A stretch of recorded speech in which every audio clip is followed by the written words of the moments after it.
Hello, magandang araw po sa atin lahat, no?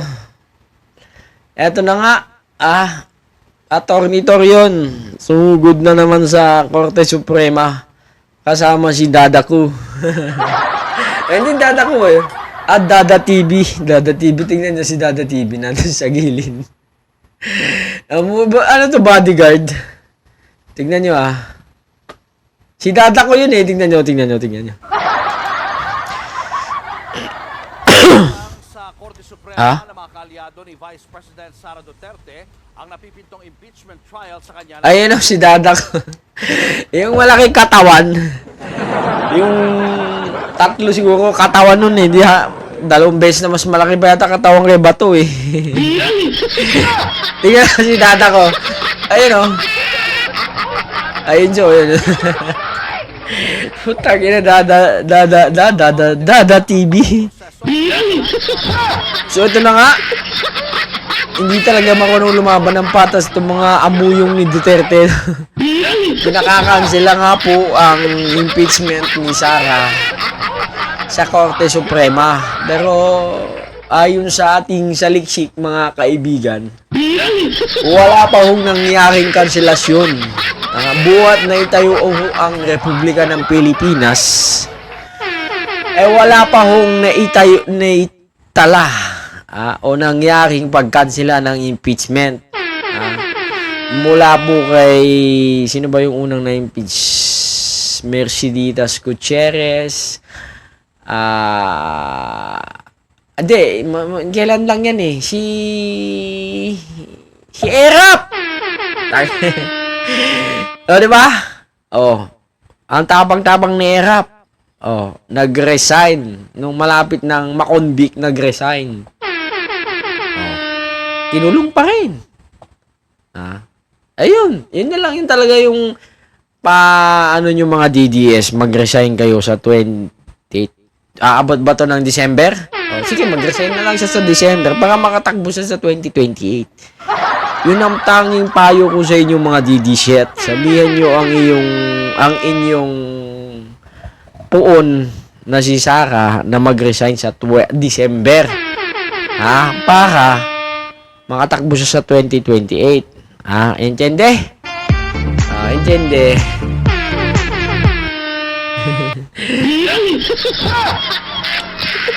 Kasi, para papaharangan mo, ano to? Biko equal yan, May judiciary, may executive, may legislative, may co-equal yan. Hindi po pwedeng pakialaman ng korte yan. Impeachment yan. Hindi yan kung ano-ano ordinaryong kaso-kaso lamang. Yari, baka mawala ng budget ang Korte Suprema sa 2026 niya pag kinancel yan. Intindihin nyo maigi. O ano ang proseso ng batas. Hindi na nga ginago eh. Dinala na nga mismo sa pinaka maproseso eh, di ba? Kumbaga, hindi na siya pinagkakasuhan ng kung ano-ano. Ang ginawa nila is sinampahan ng impeachment, which is na-impeach. Na-impeach nga. So, ang gagawin na lang nun, trial, di ba? Magta-trial, impeachment trial na yon. Ang gagawin hong trial at ang magiging trial judge, mga judge senator, yun po, sila po yun. Numbers ang labanan dyan, numbers. Okay? Kung mahina-hina ang ebidensya nila, kung mahina-hina ang ebidensya nyo, malamang sa malamang, pwede kayo sa numero. Pero pag nanalo sa inyo is dalawa lang, so tatlo lang talaga magiging boto nyo. Can you imagine, 24 senador, 21 ang tapos tatlo lang ang nag-no for conviction. Nax! Mabubuo sa luha sa Davao. Siguro mga 5 milyong DDS na naman ang pupunta sa kalsada. Ay, naku. Kinalaman sa impeachment para hindi na ito tumagal pa. Nasa frontline ng balitang yan, si Camille Samonte. Nagsanib puwersa ang ilang kaalyado ng mga Duterte para hilingin sa Korte Suprema na ibasura at huwag payagan ng Senado na ituloy ang impeachment trial kay Vice President Sara Di Duterte. pwede yun. Pinangunahan ni Atty. Israelito Torion at dating LTFRB Chairman Atty. Martin Delgra ang paghahain ng petisyon for certiorari sa SC. Nakailang personary na sila. Restraining order at Nakailang personary na sila eh. Hindi naman pinapakinggan ng korte. 7 articles of impeachment na 7? Utragis. dahil hindi raw nasunod ng tama ang impeachment proceedings sa Kamara. Matatandaang imbis na idaan sa Justice Committee, lumusot ang impeachment complaint kay VP Sara matapos pumirma sa resolusyon ng mahigit 200 kongresista. Eh di ba yun naman ang sa batas? Di na dadaan sa Justice Committee kung 1/3. Eh, hindi nga ang problema nga dito, Torion, is ang pumirma is lagpas. Halos lahat na sila pumirma.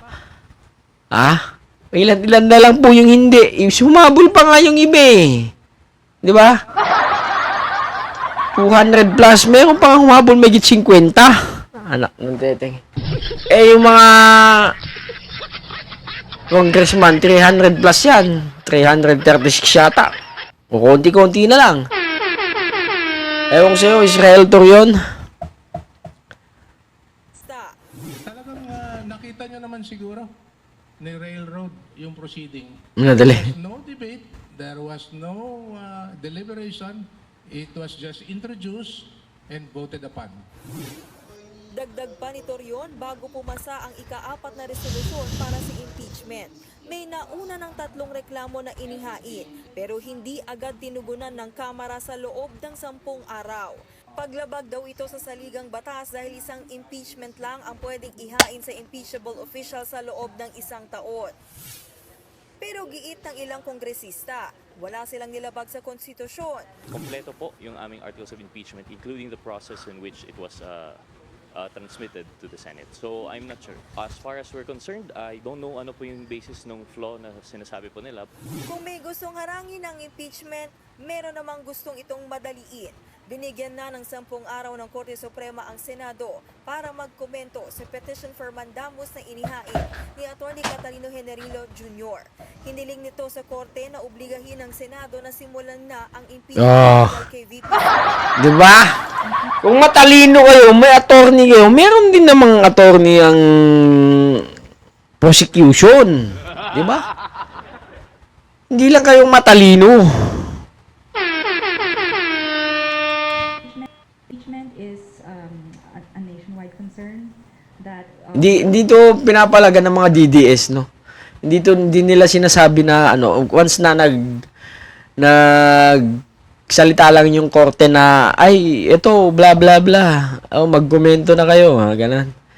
Eh pag sila ang nag-petition tapos sumagot ang korte magkomento yung respondent, sasabihin ng mga DDS binaburan na yung korte yung bla bla bla. Pinakakansela na yung impeachment. Yan na naman ang sasabihin ng mga talpula ng DDS. Tawanan mo na lang pag ganun. Putang ina, ala ng mga bakibag-away ka ba sa tanga? Yan ang yan. Huwag mo nang awayin ng tanga. Kasi magmumukha ka kang tanga pag ganun, promise. Itong hinahin ni Atty. Torion pag nag-comment yung, halimbawa, sumagot yung korte, na-receive na namin, etc. bla bla bla. Ay, magkukomento ang bigyan namin 10 araw magkomento ang Senate, si Cheese Escudero, bla bla bla. Sasabihin na naman ng DDS, ay, pinabukan na yung korte ng yung ipapakancel na. Kakancel na ng korte yung impeachment. Yun na naman ang headlines ng mga DDS. Hindi mo talaga alam kung yung kaaway mo is totoong tao o talagang troll lang talaga. Di ba balita ako nagbayad ng China, di ba? Para sa mga troll. Binayaran nila ng milyon ang mga troll para magkalat.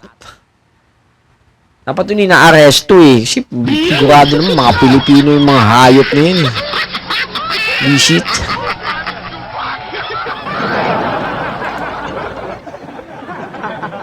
Also the gravity of the matter. Para naman sa election lawyer na si Atty. Romulo Macalintal, hindi basta-basta pakikialaman ng Korte Suprema ang paglilitis ng Senado kay VP Sara. Tama. Ang trabaho ng Senado ang pagsasagawa ng impeachment trial. Pakialam ng korte dyan. Napakatanga naman ng mga abogado na ano. Pakialam.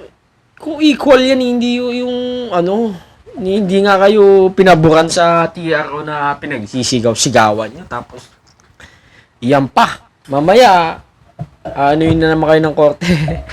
Patawag na naman kayo sa mga ka-fake newsan ninyo. Mga kasinungalingan ninyo. Bumabalik din sa inyo, alam mo mga DDS. Bumabalik din sa inyo ang karma. Kita mo si, ano, yung nagpakalat ng may TRO daw nung aarestuin si Digong. O, tignan mo, di ba? Nagpaliwanag ngayon ng korte kung bakit hindi siya tanggalan ng lisensya. Anak ng tipaklong, ha? Sige na.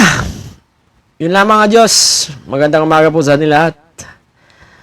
Malapit na ang eleksyon. Adios. Like, comment, and subscribe.